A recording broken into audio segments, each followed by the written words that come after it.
Kwa hakika upigaji wa kura ulirahisishwa sana na haukuchukua muda mwingi wa wananchi kama ilivyozoeleka. Jambo hili limewafanya baadhi ya waangalizi wa uchaguzi kudhani kwamba wananchi hawakujitokeza kupiga kura. Mheshimiwa Spika, pamoja na kuwa uchaguzi ulifanyika, kulitokeza vurugu za uvunjifu wa amani ambao ulisababisha uharibifu wa mali, kupoteza maisha na kuhatarisha usalama wa nchi. Tunapoenda mbele, ni wasihi sana wa Tanzania tuongozwe na dhamira ya maelewano, ushirikishwaji, kujirekebisha na umoja. Kwa wanangu vijana wa taifa hili la Tanzania, niseme kuwa nchi hii imejengwa kwenye misingi ya amani na utulivu wa kisiasa. Sisi wazazi wenu tungeshawishika kufanya mlioyafanya wakati huu, nchi hii isingekuwa na neema na maendeleo mnayoyaona leo.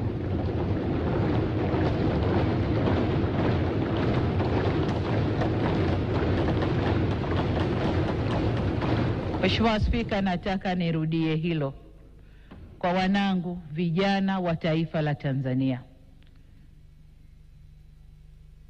Sisi wazazi wenu, kama tungeyafanya mlioyafanya nyinyi, nchi hii isingekuwa na neema na maendeleo mnayoyaona leo.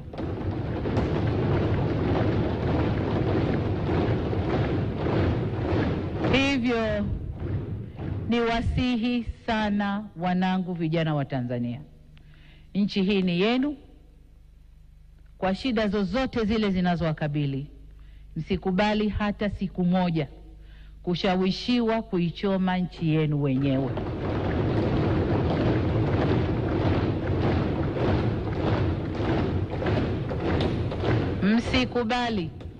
Msikubali kukata tawi la mti ambao mmeukalia.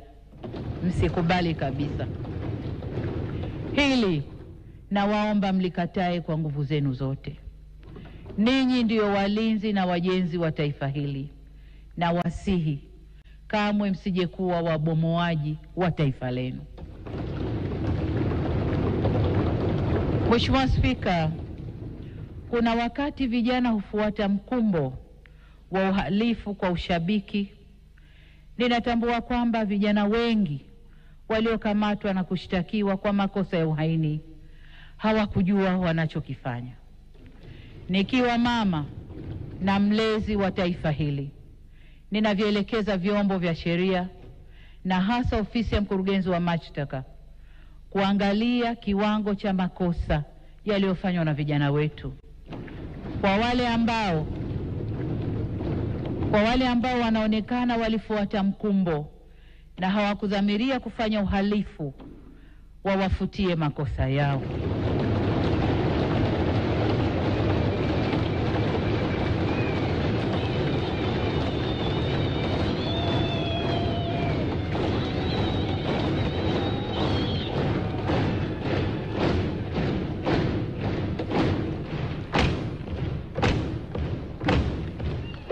Asante waheshimiwa wabunge, nashukuru. Waheshimiwa wabunge, ukiangalia klipu zile za maandamano, unaona kabisa kuna vijana ambao waliingia kwa kufata mkumbo. Wanaimba kwa kufata ushabiki. Hawakuwa wanajua wanalolifanya.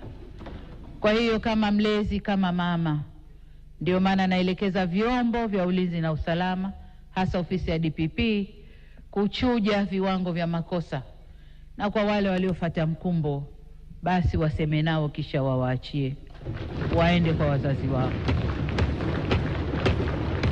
Natoa msamaha huo kwa sababu hata maneno ya Mwenyezi Mungu katika kitabu cha Luka sura 23 mstari wa 34 yanasema, na hapa nanukuu, Yesu akasema, Baba uwasamehe kwa kuwa hawajui watendalo.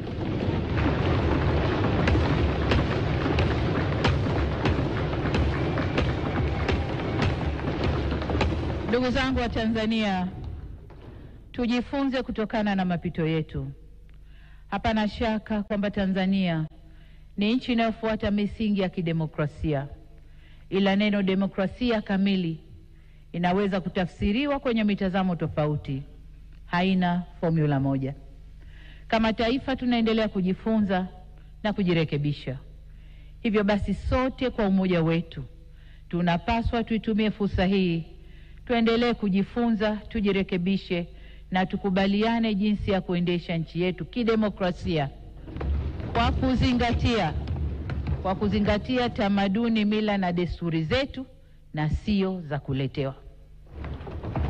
Kama tulivyoagizwa na ilani ya Chama cha Mapinduzi ya kipindi cha miaka mitano mwaka huu 2025 mpaka 30, moja ya hatua itakayotufikisha kwenye maelewano hayo ni marekebisho ya katiba yetu. Serikali imeahidi kuanza kulifanyia kazi suala la mabadiliko ya katiba ndani ya siku 100 za muhula wa pili wa awamu ya 6 kwa kuanza na tume ya usuluhishi na maelewano. Mheshimiwa Spika, tunapozungumzia umoja wa kitaifa tunaongozwa na uwepo wa